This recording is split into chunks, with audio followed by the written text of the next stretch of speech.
And we're back on the Fowler Show.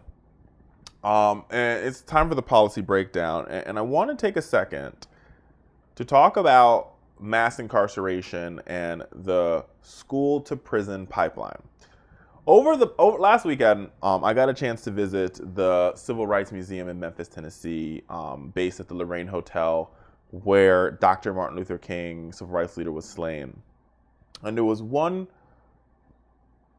quote that stood out to me. So it's a big museum, tons of quotes, tons of artifacts. Amazing. If you're in Memphis, Tennessee, definitely visit it.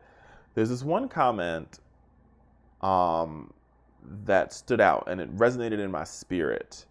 And I want to talk to you about that quote and the school to prison pipeline. I've never talked about this issue before on the show, and I thought it'd be fitting to talk about it today.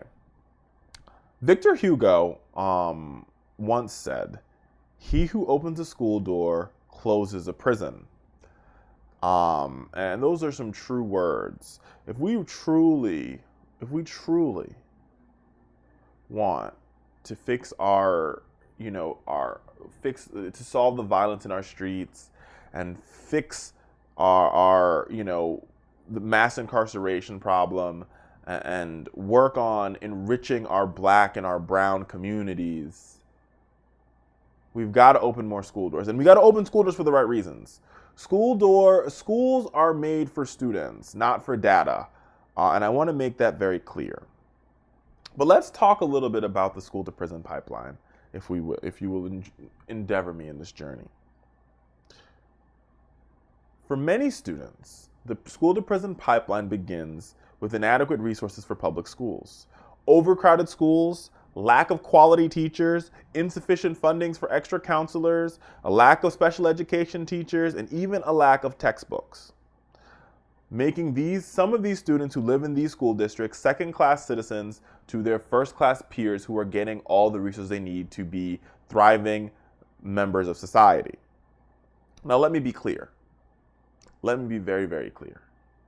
We spend more money in this country taking care of prisoners than we do educating our young people. Now, to add to that, because I want to build a case here. In the state of Virginia, and these are the facts, the Bureau of Prisons in Virginia build prison beds based off the proficiency on the third grade reading examination. Meaning if you are not proficient in reading, they build you a prison bed 10 years later on their 10-year projections. Herein lies the problem. If we know that proficiency on the third grade reading examination, or the lack thereof, makes you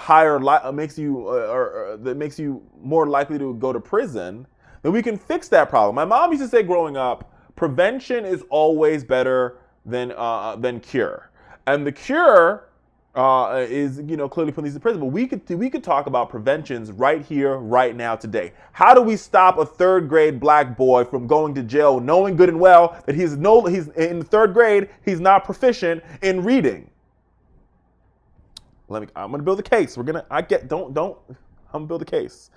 The other reason why we have a prison to school pipeline is because of the lack of resources and the incentives to push out low-performing students.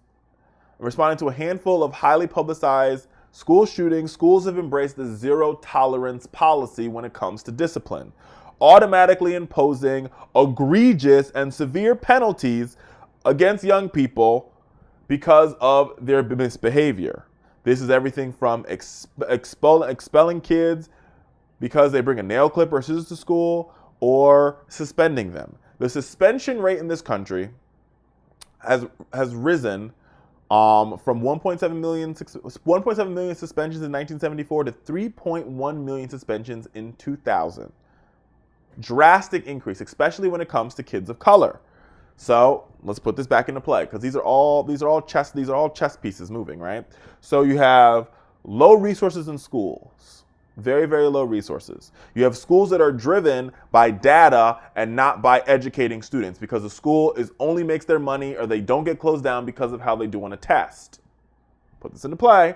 Lack of resources, no textbooks, no counselors, no special education teachers, low income communities.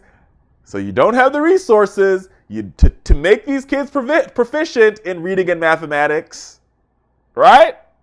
So you say, well, the only thing we can do is have these zero tolerance policies to make sure that we can weed out our low performing students, because the low performing students are more likely to be the misbehaving students.